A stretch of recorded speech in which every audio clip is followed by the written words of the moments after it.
আসসালামু আলাইকুম। সবাই কেমন আছেন? আলহামদুলিল্লাহ, আপনাদের দোয়া এবং ভালোবাসায় আমি ভালো আছি। আজকে আমি রান্না করব ছোট চিংড়ি মাছ দিয়ে পটল আর কাঁঠালের বিচি। এই রান্নাটা আমার অনেক পছন্দ।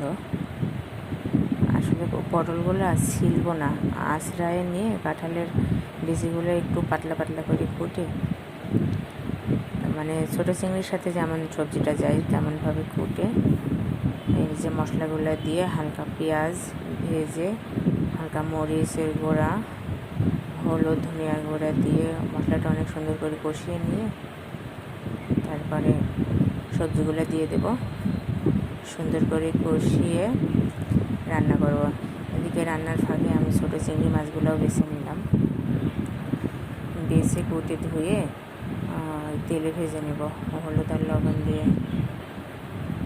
এদিকে ভাজা হয়ে গেল চিংড়ি মাছগুলো। আসলে চিংড়ি মাছটা কাঁচা তরকারির মধ্যে দেওয়া হচ্ছে, এই ভেজে দিলে না এর গন্ধটা মানে দ্বিগুণ বেড়ে যায়।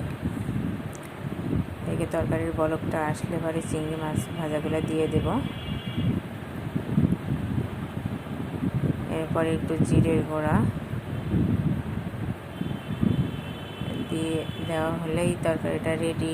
এই যে অনেক মজা লাগে, আসলে অনেক সুন্দর।